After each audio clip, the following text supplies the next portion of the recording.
Good morning students. More on SQL. दोस्तों, आज मैं आपके सामने एसक्यूएल क्वेरीज से रिलेटेड कुछ महत्वपूर्ण टॉपिक्स आज लाया हूँ।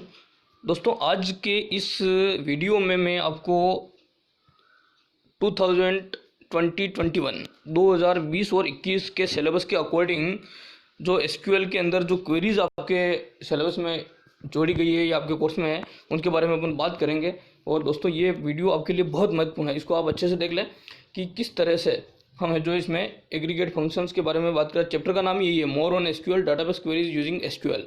तो दोस्तों, ये जो आपके सिलेबस के अकॉर्डिंग जो क्वेरीज और आपके जो एग्रीगेट फंक्शंस कोर्स में है वो मैं आपको पढ़ा रहा हूँ, इसको आप अच्छे से ध्यान से देखें और अच्छे से इसको समझ लें आप। तो देखिए दोस्तों, एग्रीगेट फंक्शंस इन एसक्यूएल। पहले तो ये बात करते हैं कि एग्रीगेट फंक्शन होते क्या हैं। तो SQL provides a large collection of inbuilt functions also called library functions. SQL के अंदर कुछ लाइब्रेरी फंक्शन होते हैं जो पहले से बने होते हैं, ये सब इनको हम इनबिल्ट फंक्शन भी कहते हैं। That can be used directly with SQL statement.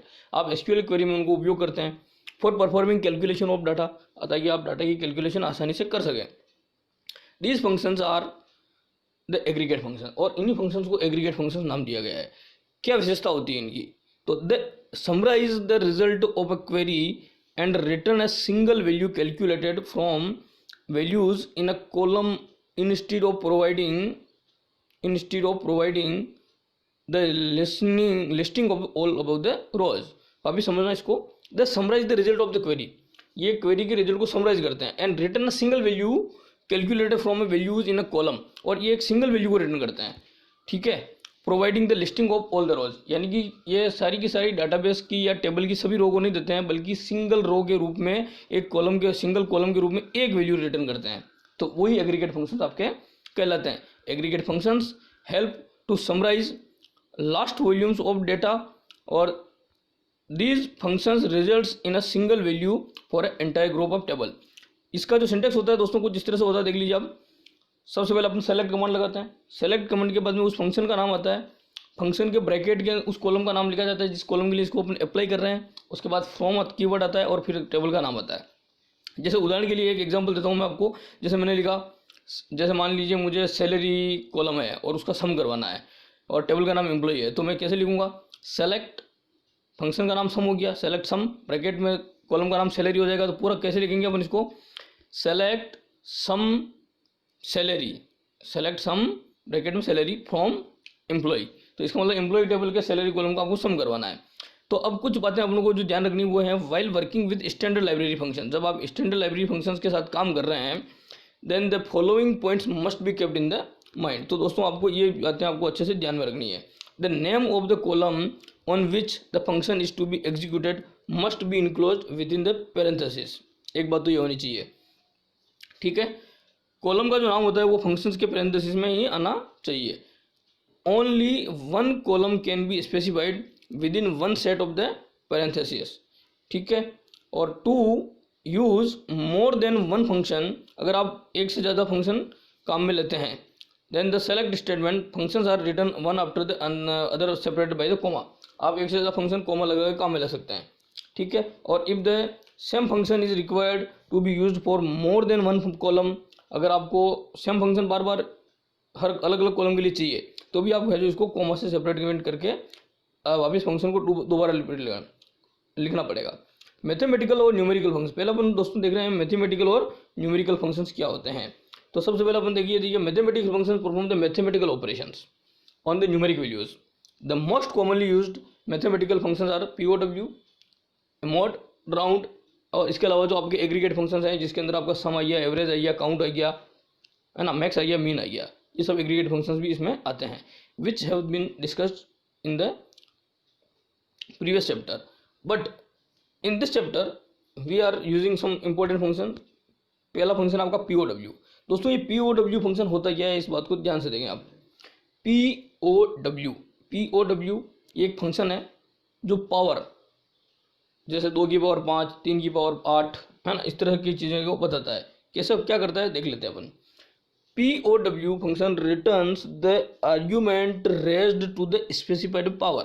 POW works for the same way, its syntax is this। इसका सिंटेक्स देख लीजिए आप, इसका POWM, N, M, N का मतलब क्या होता है आप देख लीजिए यहाँ पे। M is the number, M तो वो नंबर है जिसकी पावर आपको निकालनी है, and N is the power to be raised to the number M, और N वो वैल्यू है जितनी पावर आपको चाहिए। अब उदाहरण के लिए इससे समझेंगे इसको अपन दोस्तों कैसे होता है, ये देखिए आप। फॉर एग्जाम्पल मैंने आपको कुछ चीज़ें यहाँ पे बताई है, जैसे उदाहरण के लिए आपने लिखा है सेलेक्ट POW 2,4, इसका मतलब हुआ कि आपको 2 की पावर 4 निकालना है, और 2 की पावर 4 का मतलब 2 रेज द पावर 4, और रिजल्ट आ जाएगा इसका 16। समझ आ गई? 2 की पावर 4 यानी कि 2 को 4 बार मल्टीप्लाई करें, 2 इंटू 2 इंटू 2 इंटू 2, तो 2 इंटू 2 4, 4 इंटू 2 8, 8 इंटू 2 16। तो दोस्तों ये आपको पता होना चाहिए। इसी तरह से सेलेक्ट POW फंक्शन, ये है आपका 2 - 2। अब यहाँ समझने की बात दोस्तों, ये 2 - 2 का मतलब होता है कि 2 की पावर -2, या इसको अपन यूँ समझ सकते हैं कि 1/2 की पावर 2, 1/2 की पावर 2, तो इसका मतलब हो गया 1/4, और 1/4 का मतलब 0.25। एक आता है -2 की पावर 3। अब -2 की पावर 3 अगर आप निकालते हैं, इसका मतलब होता है -2 की पावर 3, तो -2 इंटू -2 इंटू -2 यानी -8। एक आता है सेलेक्ट, देखो आप सेलेक्ट, आपने लिखा सेलेक्ट POW 2.37 की पावर 3.45, फ्लोट के अंदर काम कर रहा है ये, तो इसका रिजल्ट है कि 2.37 की पावर 3.45 अगर आप निकालते हैं तो आंसर आ जाएगा 19.262282। ठीक है, तो दोस्तों ये एक आपका महत्वपूर्ण फंक्शन था। अगला फंक्शन आता है अपना राउंड, ROUND। ये राउंड फंक्शन क्या होता है दोस्तों, इस बारे में अपन चर्चा कर लेते हैं। राउंड एक्स, ठीक है, राउंड ऑफ करता है ये। Round function round x round the argument to be 0 decimal places. केवल आपने राउंड के अंदर कोई वैल्यू लिख दिया आपने, ठीक है ना, राउंड एक्स, तो ये आपको ऑटोमेटिकली 0 डेसिमल प्लेसेस तक है जो आपको करेगा। लेकिन अगर आप लिखते हैं whereas round x, D, यहाँ पे x तो वैल्यू है और d डेसिमल प्लेसेस हैं, ठीक है। अगर आपने d की वैल्यू कुछ नहीं लिखी, इसका मतलब वो 0 डेसिमल प्लेसेस हुआ, और d की वैल्यू अगर आप देते हैं तो उतने वैल्यू तक वो राउंड हो जाएगा। The round function returns a number rounded to a certain number of decimal places.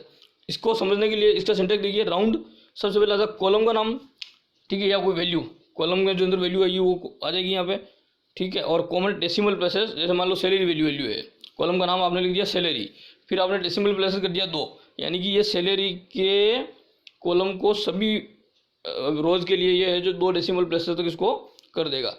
Column नाम, it is required to be field to be rounded off, column का नाम का मतलब it is field name, and decimal place का मतलब decimal to be return. जैसे उदाहरण के लिए नीचे एग्जाम्पल दे रखा, देखो दोस्तों, इसमें आपने लिखा वैल्यू टू बी राउंडेड और डेसिमल प्लेसेस।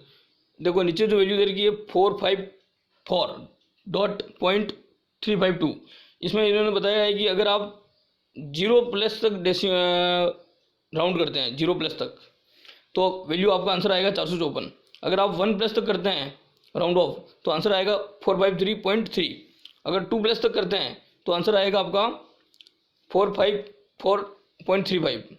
3 प्लस तक करते हैं अगर आप, तो आंसर आ जाएगा आपका 3 प्लस तक हो जाएगा। और -1 और -2 प्लस तक करते हैं तो -1 में 4 5 दिखा खाली है ना।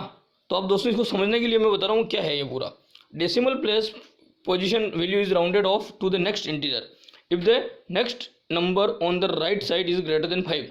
अगर आपका राइट हैंड साइड का वैल्यू 5 से बड़ी है तो ये एक वैल्यू बढ़ जाएगी, ये ध्यान रखना है। अब मैं कुछ एग्जाम्पल के माध्यम से इसको समझाऊंगा दोस्तों, समझिए आप।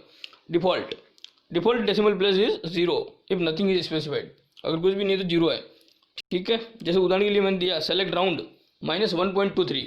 अब यहाँ पे देखो मैंने कॉमा लगा कर डेसिमल प्लेस कुछ भी नहीं दिया, मैंने यहाँ पर डेसिमल प्लेस के अंदर मैंने लिखा सेलेक्ट राउंड और मैंने लिखा -1.23। तो देखो यहाँ पे दोस्तों क्या आया आंसर, डेसिमल प्लेस 0 हो गया, यानी कि आपको डेसिमल के बाद में कोई भी नहीं दिखाना है, तो इसका सीधा आंसर आ गया -1। ठीक है, कि डेसिमल कोमा के बाद में आपने डेसिमल प्लस कुछ नहीं लिखा, इसका मतलब ये 0 डेसिमल है, ठीक है। डेसिमल में पॉइंटों का कुछ नहीं दिखाना, इसलिए -1 आंसर आया इसका। सेलेक्ट राउंड -1.58, इसका भी अंदर देखो, इसमें दोस्तों इसके अंदर डेसिमल प्लस तो 0 है, लेकिन पॉइंट के बाद की जो स्थिति है वो 5 से बड़ी है, 0.58, इसलिए ये -2 हो गया इसका आंसर, ठीक है ना। एक वैल्यू बढ़ गई, -1 की बजाय राउंड ऑफ करके रिजल्ट आया -2। तीसरा आंसर देखिए आप इसको, सेलेक्ट राउंड 1.58। अब ये देखिए आप 1.58 है, लेकिन डेसिमल प्लेस आपके 0 हैं, इसलिए डेसिमल के बाद कुछ नहीं दिखाना, लेकिन 1 पॉइंट के बाद जो वैल्यू है वो 5 और उसका 5 से बड़ी है, तो 5 या 5 से बड़ी होने पर एक राउंड ऑफ होता है, इसलिए ये 1 का आंसर 2 आया आंसर, ठीक है। अब ये देखिए आप सेलेक्ट राउंड फोर्थ वाला 3.798, 1, इसका मतलब होता है कि आपको 1 डेसिमल तक इसको दिखाना है, लेकिन चूंकि 0.7 जो होता है, ठीक है, उसके बाद जो वैल्यू है वो 5 से बड़ी है, इसलिए एक राउंड ऑफ हो जाएगा ये, तो 3.8 आएगा इसका आंसर, क्योंकि 7 के बाद की वैल्यू जो है वो 5 से बड़ी है, 9 है ना, इसलिए 7 का 8 बन गया 3.8। इसी तरह से सेलेक्ट राउंड 1.298, तो इसका रिजल्ट देखिए आप दोस्तों 1, क्या आंसर आया इसका 1 आया। क्यों आया? क्योंकि डेसिमल प्लेस है 0 दिखाया आपने, डेसिमल प्लेस आपको चाहिए नहीं, लेकिन पॉइंट के बाद भी छोटी वैल्यू है, 5 से छोटी 2 वैल्यू है, 0.2 है, इसलिए ये आंसर 1 आया। Select round 23.298, -1। अब यह इंपॉर्टेंट बात दोस्तों, अब -1 दिया है इसने, 0 से भी और पीछे, ठीक है, लेकिन -1 देने का मतलब ये होता है कि ये नियरेस्ट 10 तक राउंड ऑफ होगा, नियरेस्ट 10 तक। तो ये जो कि वैल्यू 3 है, जो वो 5 से बड़ी नहीं है, 23 है, इसलिए ये 20 के पास राउंड ऑफ होगा।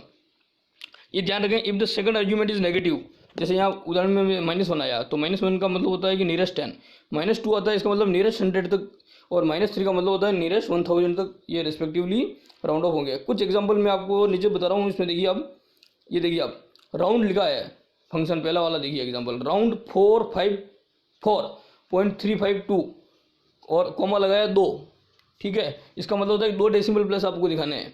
तो इसमें देख लीजिए आप, आंसर आ गया इसका 454.35। इसी तरह से सेकंड राउंड ऑफ देखिए आप, 454 और 352,0, ठीक है, तो सीधा सीधा आंसर 454 आई है। अगले में देखिए आप 454.352 -1 दिखाया इसने। -1 का मतलब होता है कि इसको आपको नियरेस्ट 10 पे राउंड ऑफ करना है। अब नियरेस्ट 10 का राउंड ऑफ करने का मतलब होता है कि 454 है, ये डेसिमल प्लेस पर तो कुछ दिखाना नहीं है आपको, लेकिन -1 होने की वजह से ये 454 का 450 बन जाएगा, क्योंकि ये अगर 55 होता है तो 460 बन जाता, ठीक है ना, लेकिन ये 450 राउंड ऑफ हो जाएगा 10 प्लस तक। ये देखो -2 है, यानी इसको 100 प्लस तक आपको राउंड ऑफ करना है। अब चूंकि 454 है, अब जो कि 50 जो होता है वो 50 से बड़ी है, इसलिए वैल्यू ये 500 दिखाएगा आंसर, ठीक है दोस्तों। तो ये सब बातें समझने की है, इसको आप प्रैक्टिकली और करके देख सकते हैं अच्छे से। अगला फंक्शन देखिए आप दोस्तों, ट्रंकेट फंक्शन। ये जो ट्रंकेट फंक्शन है आपका, ये भी इंपॉर्टेंट है। Truncate the argument to specified number of the decimal places. Truncate क्या करता है? Truncate the argument to specified number of the decimal places. जितना डेसिमल प्लेस आपने बताया वहां तक ये ट्रंक करता है, ठीक है। तो ट्रंक का फंक्शन भी आपका राउंड फंक्शन जैसे ही है लगभग। तो सेलेक्ट ट्रंकेट, जैसे आपने लिखा 7.29, 1, इसका मतलब होता है कि 1 डेसिमल प्लेस तक इसको दिखाना है, तो 7.2 ट्रंकेट किया इसने, ठीक है। अब देखो आपने 27.29 -1 दिया इसने। अब ये इंपॉर्टेंट बात है यहाँ पे, अगर ये फंक्शन होता है ट्रंकेट की बजाय राउंड फंक्शन, तो चूंकि ये फंक्शन आपका 25 से बड़ी वैल्यू होने से 27, राउंड फंक्शन में इसका आंसर आता 30, लेकिन ये ट्रंकेट फंक्शन में इसका आंसर आ रहा है 20, ठीक है। राउंड तो क्या करता है, नियरेस्ट 10 तक राउंड ऑफ करता है, और ये सीधा सीधा 2 वाली लाइन है 27 है, तो 20 आंसर दिया इसका, ठीक है। तो ये इंपॉर्टेंट बात है यहाँ पे। अगला फंक्शन है दोस्तों मोड फंक्शन। ये मोड फंक्शन क्या होता है वो भी समझ लो आप। The mod function returns the reminder of 1 number divided by another. एक नंबर को जो आप दूसरे नंबर से डिवाइड करते हैं, ठीक है, तो रिमाइंडर कितना बचता है वो दिखाता है। The following is the syntax of the mod function. इस मोड फंक्शन को ये देखिए आप, पहले डिविडेंड होता है, फिर डिवीजर होता है। डिविडेंड तो वो होता है जिसको आप डिवाइड कर रहे हैं, और डिवीजर होता है जिससे डिवाइड कर रहे हैं, ठीक है। तो dividend it is the literal number और न्यूमेरिक एक्सप्रेशन टू डिवाइड, और divisor it is the literal और नंबर और numeric expression by which the dividend is to be divided. For example मैं कुछ एग्जांपल देता हूँ नीचे। जैसे आपने लिखा 11,3, आपने क्या लिखा, सेलेक्ट मोड, और मोड फंक्शन के ब्रैकेट में लिखा 11,3, ठीक है। तो इसका रिजल्ट क्या आ रहा है, 2 आ रहा है। क्यों आ रहा है? क्योंकि 3 का भाग अगर आप 11 में लगाएंगे तो 3 टाइम्स तो पूरा जा रहा है, क्योंकि 3 3 9, ठीक है, और फिर 2 रिमाइंडर बचता है, ठीक है। तो रिमाइंडर, मोड फंक्शन रिमाइंडर देता है आपको, तो इसलिए इसका रिजल्ट आया 2। इसलिए आप 10.5, 3, तो इसमें भी देख लीजिए आप 3 3 9 पूरा, और 1.5 इसका है जो ये आपका जा रहा है। दोस्तों आज की इस वीडियो में अपन ने मैथमेटिकल जितने भी फंक्शन थे जो आपको मैंने पढ़ाने थे वो पढ़ाए। अगले वीडियो में हम आपको स्ट्रिंग फंक्शन लूँगा, ठीक है। और दोस्तों मुझे उम्मीद है कि आज का ये वीडियो आपको बहुत पसंद आया होगा। और दोस्तों मेरे इस इंफॉर्मेशन तड़का चैनल को, जो कि आपका अपना चैनल है, इसको आप लाइक करें, शेयर करें, सब्सक्राइब करें, और दोस्तों को भी इसको सब्सक्राइब करने के लिए कहें। Thank you very much.